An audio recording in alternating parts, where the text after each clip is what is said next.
bersukacita menyembah Tuhan. Kalau kalian benar-benar siap, Cici mau kalian semua kasih senyum di rumah kalian. Mungkin ada kakak kalian, adik kalian, papa mama kalian, kasih senyum sama mereka. Dan waktu kita senyum, Cici percaya sukacita kita mengalir dan Roh Kudus yang akan memberikan sukacita itu di dalam rumah kalian masing-masing. Nah, jadi kita memulai ibadah kita, kemudian kita satukan hati di dalam doa. Selamat hari Minggu teman-teman. Sebelum kita mulai beribadah, kita berdoa dulu ya.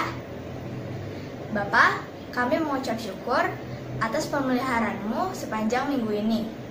Hari ini kami ingin beribadah. Kami percaya Engkau Allah yang Maha Hadir. Dimanapun kami berada saat ini, kami siap memuji dan membesarkan nama-Mu. Di dalam nama Tuhan Yesus, kami berdoa dan mengucap syukur. Haleluya, amin. Shalom teman-teman, hari Minggu adalah hari yang kita nanti-nantikan untuk beribadah kepada Yesus Tuhan kita. Mari kita datang, siapkan hati kita, dan memuji namanya. Ready kids? Are you ready? Kalau kalian sudah siap, nah Cici minta semuanya bangun berdiri. Kita mau masuk hadiratnya Tuhan dengan sukacita, dengan penuh ucapan syukur sama-sama. Siap semuanya? Memasuki gerbangnya dengan hati bersyukur, halamannya dengan pujian. Kataku hari ini hari buat Tuhan, ku bersuka sebab Dia dirangkanku. Dia dirangkanku, Dia dirangkanku, oh Dia dirangkanku. Ku bersuka sebab Dia dirangkanku, oh Dia dirangkanku, oh Dia dirangkanku. Ku bersuka sebab Dia dirangkanku. Siap semua ya? Mari masuk gerbangnya dengan ucapan syukur. Memasuki gerbangnya dengan hati bersyukur, halamannya dengan pujian. Kataku hari ini hari buat Tuhan, ku bersuka sebab Dia dirangkanku. Dia dirangkanku, Dia dirangkanku, oh Dia dirangkanku. Ku bersuka sebab Dia dirangkanku, oh Dia dirangkanku, oh Dia dirangkanku. Ku bersuka sebab Dia dirangkanku. Dia dirangkanku, oh Dia dirangkanku. Ku bersuka sebab Dia dirangkanku, oh Dia dirangkanku, oh Dia dirangkanku. Ku bersuka sebab Dia dirangkanku. Sekali lagi. Dia dirangkanku, oh Dia dirangkanku. Ku bersuka sebab Dia dirangkanku, oh Dia dirangkanku, oh Dia dirangkanku. Ku bersuka sebab Dia dirangkanku. Ku bersuka sebab Dia dirangkanku. Yes, Cici bisa melihat hari ini kita semua bergirang karena sukacita Tuhan mengalir di rumah kita masing-masing. Nah adik-adik, kalian merasakan setiap kebaikan Tuhan dalam kehidupan kalian? Pastinya ya, kasih Tuhan itu besar buat kita semua. Hari ini kita mau naikkan lagi satu pujian, kita mau nyanyi lagu tinggi, dalam, dan besar Tuhan. Siap semua ya? Kasih Yesus tinggi, semakin tinggi, cintanya dalam, semakin dalam setiap hari dalam hidupku. Ku rasakan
adik-adik semua, Cici merasakan kasih Tuhan yang besar di dalam kehidupan Cici secara pribadi. Dan Cici mau juga adik-adik semua bisa merasakan kasih Tuhan yang besar.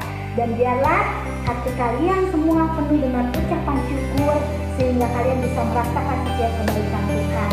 Adik-adik, kita mau mendengar firman Tuhan. Kita bersungguh-sungguh untuk kita bisa membuka hati kita, biarlah kita berikan hati kita buat Tuhan sebagai bejana yang siap dibentuk oleh Tuhan. Sama-sama kita menyembah Tuhan. Kita menyanyi lagu bagaikan bejana. Bagaikan bejana siap dibentuk, berikan hidupku di tanganmu dengan urapan kuasa Rohmu.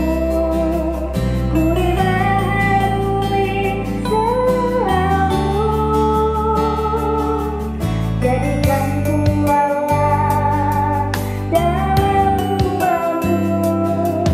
Berilah hidupku di tanganmu, bentuklah seluruh kehendakmu. Pakailah semua yang tahu, katakan ku mau sepertimu. Ku berkatimu Yesus,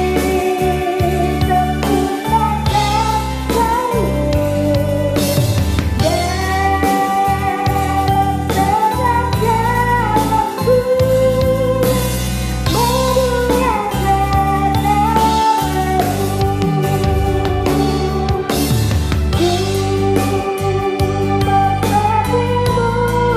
Ku berkatimu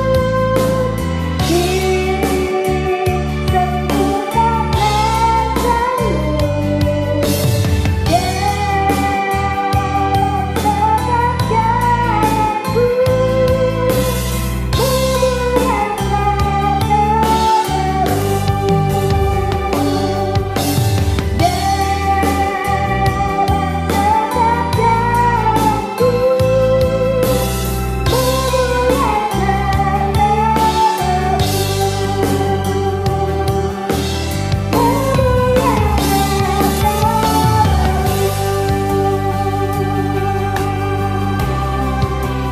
Tuhan, kami mengucap syukur dalam hadirat-Mu.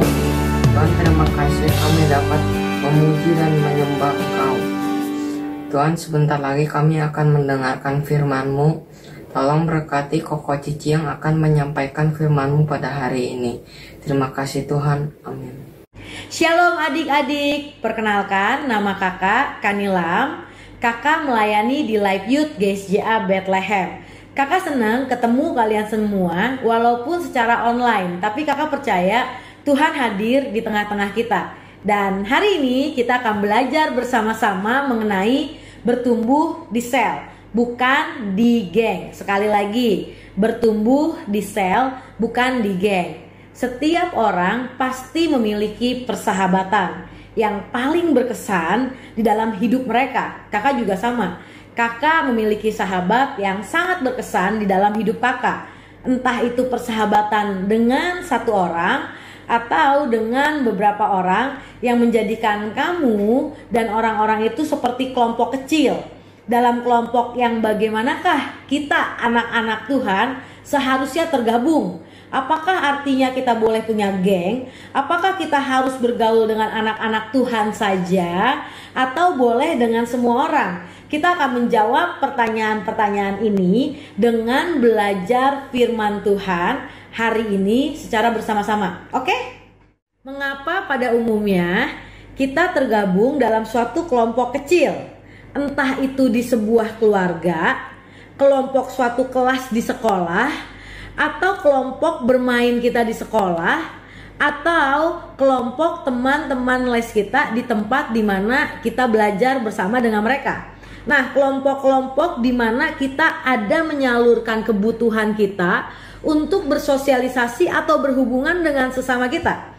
Firman Tuhan jelas mengajarkan kita ada kelompok-kelompok orang tertentu yang ia atau Tuhan ingin kita ada di dalamnya. Nah, kelompok yang Tuhan ingin kita ada di dalamnya adalah sebuah kelompok atau komunitas yang sehat seperti yang Yesus miliki dengan beberapa orang muridnya pada saat ia ada di bumi. Yesus sangat mengasihi manusia. Oleh karena itu, ia datang dan menyelamatkan manusia. Dan Tuhan Yesus itu rindu untuk berkhotbah, untuk melayani setiap orang yang datang kepada dia. Namun dia tidak bisa karena waktunya itu terbatas selama ia ada di dunia. Oleh karena itu, dengan waktu yang terbatas itu, yaitu 3,5 tahun, Tuhan Yesus pakai waktunya itu untuk melatih, memuridkan murid-murid yang sudah dia pilih, yang terdiri dari 12 orang. Untuk apa? Untuk Tuhan Yesus memastikan pada saat Tuhan Yesus kembali ke surga, ia bisa memastikan bahwa murid-muridnya ini melanjutkan pekerjaan yang sudah Tuhan Yesus kerjakan, yaitu menyampaikan kabar baik. Teman-teman yang terkasih, di dalam kelompok yang Tuhan Yesus bangun, Tuhan Yesus itu mempraktekkan budaya kerajaan sorga atau budaya hidup yang sesuai dengan firman Tuhan. Karena kerajaan Allah bukan sekedar surga di mana Allah memerintah, tapi juga berarti Allah yang memimpin, kehendak Allah yang jadi. Kelompok yang dimiliki oleh Tuhan Yesus dan murid-muridnya itu adalah kelompok yang dikenal saat ini sebagai kelompok sel atau life. Sebenarnya konsep kelompok sel itu pertama kali bukan pada zaman Yesus, tapi pada zaman Nabi Musa di Perjanjian Lama. Waktu itu Musa sebagai pemimpin bangsa Israel, di mana yang jumlahnya tuh ribuan. Ada banyak masalah, ada banyak keluhan yang harus Musa selesaikan. Tapi Musa itu kewalahan dan capek nyelesain masalah banyak orang. Oleh karena itu, mertuanya yaitu Yitro mengusulkan agar Musa menetapkan orang-orang yang cakap, orang-orang yang pandai, orang-orang yang setia untuk menjadi pemimpin dari 1.000 orang. Lalu pemimpin 50 orang, lalu pemimpin 10 orang, dibuat per kelompok pada saat itu. Nah, setiap pemimpin tugasnya adalah menyelesaikan perkara yang ada di bawahnya. Jika mereka tidak sanggup, mereka akan membawa kepada atasannya. Dan jika masih belum terselesaikan, terakhir Musa lah yang akan memutuskan perkara yang terjadi di tengah-tengah orang-orang yang mereka pimpin. Musa melakukan usul Yitro dan ternyata benar, hal itu sungguh efektif. Kelompok-kelompok kecil itu sangat efektif membantu Musa dan menjawab kebutuhan banyak orang. Walaupun orang Israel banyak sekali, tapi dalam kelompok kecil mereka bisa diperhatikan dan kebutuhan mereka dipenuhi. Teman-teman, Tuhan Yesus rindu kita memiliki kelompok sel seperti yang ia miliki bersama dengan murid-muridnya. Karena melalui kelompok itulah kita akan sama-sama saling membangun, saling mengingatkan untuk baca firman Tuhan, saling mengingatkan untuk berdoa, saling memperhatikan tugas, saling memperhatikan keadaan kita di rumah. Nah, gak cuma itu, tapi kita juga belajar untuk mempraktekkan nilai-nilai firman Tuhan. Kakak ingin menyampaikan perbedaan kelompok sel dengan geng. Kelompok sel ala Tuhan Yesus dan geng kelompok ala dunia. Nah, kalau kelompok sel, Tuhan menjadi pemimpinnya, di mana Tuhan berdaulat atas kelompok tersebut, kehendak dan perintahnya lah yang kita ikuti. Tapi kalau geng, itu salah satu dari anggota yang disepakati bersama untuk diangkat menjadi pemimpin.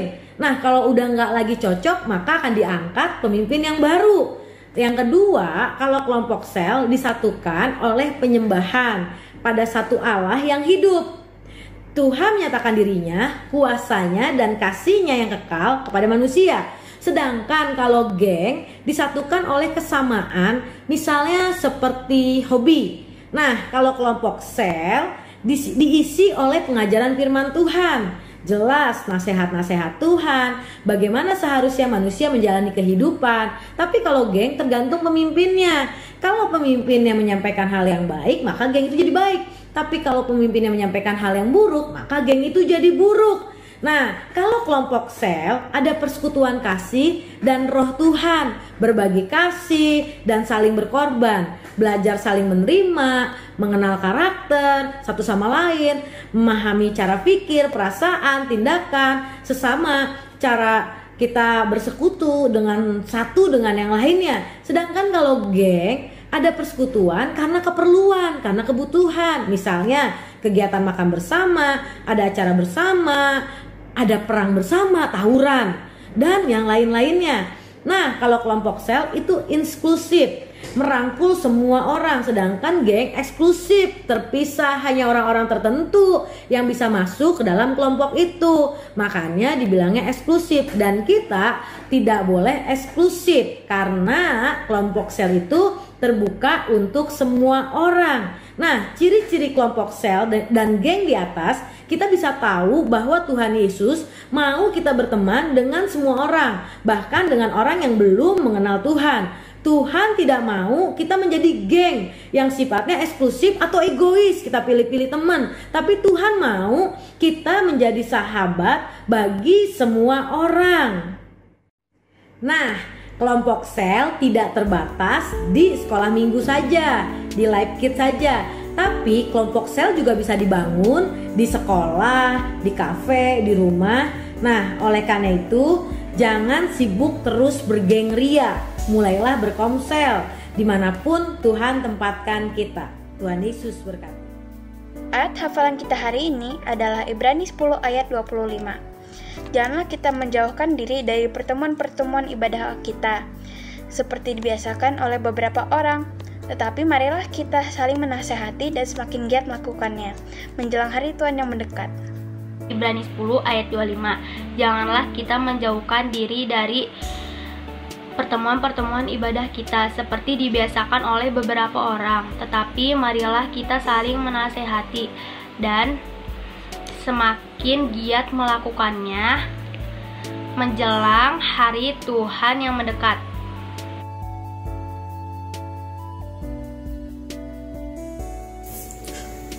Teman-teman, setelah kita mendengarkan firman Tuhan, mari kita tutup dalam doa.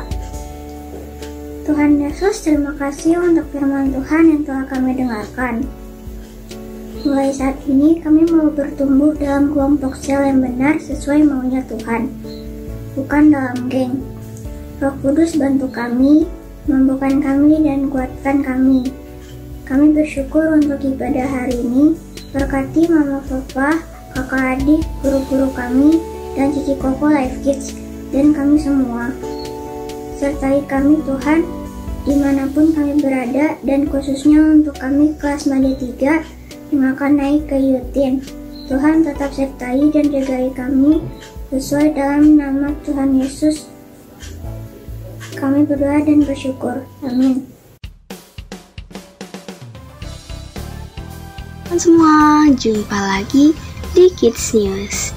Aku mau ingetin teman-teman semua untuk memberikan persembahan di kotak atau amplop yang sudah tersedia di rumah kalian masing-masing, atau bisa menggunakan QR code dengan bantuan mama dan papa. Oh ya, ini adalah nomor WA untuk teman-teman dapat memberikan kesaksian atau minta didoakan. Jangan lupa follow Instagram dan Facebook Life Kids, serta subscribe YouTube channel Life Kids. Bagi mama papa yang belum bergabung di grup kelas Life Kids, segera menghubungi Alka yuk. Sekian Kids News hari ini, terima kasih. Halo adik-adik Life Kids. Jadi sekarang kita akan menonton video dari beberapa teman kalian kelas Madya yang akan naik ke Yutin. Halo semuanya, nama saya Kathleen dari kelas Madya 3.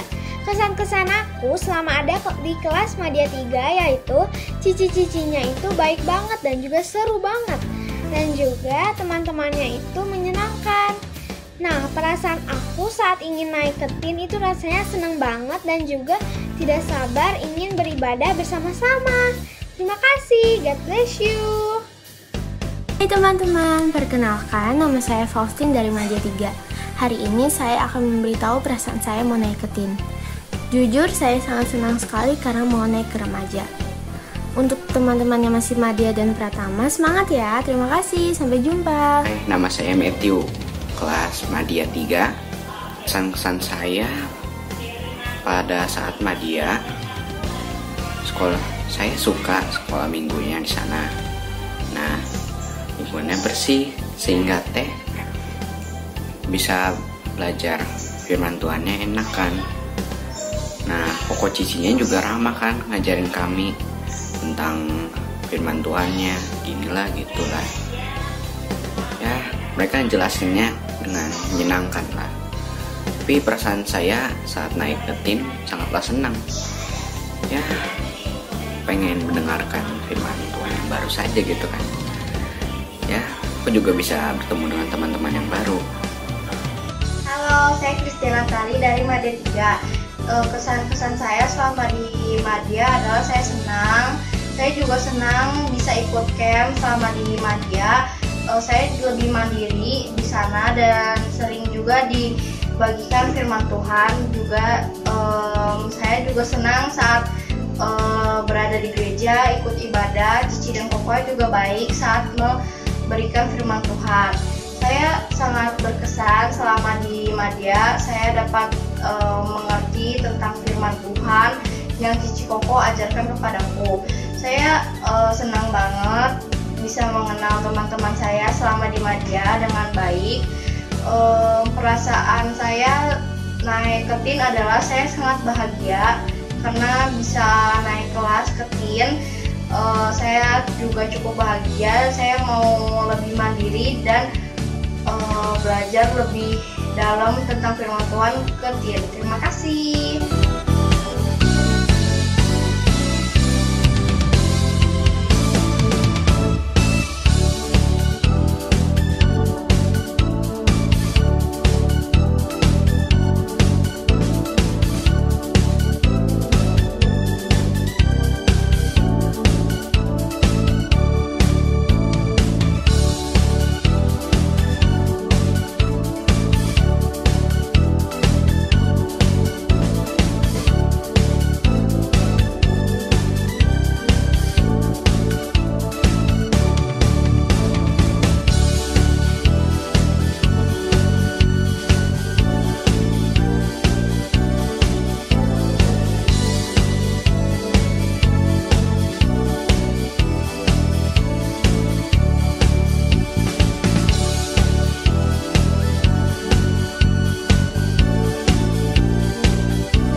Gak kerasa ya, ini adalah minggu terakhir kalian di Life Kids.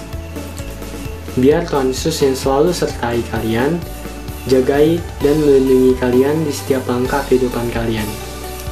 Biar kalian selalu bertumbuh di dalam Kristus dan dapat berkembang di Yutin. Tuhan Yesus memberkati.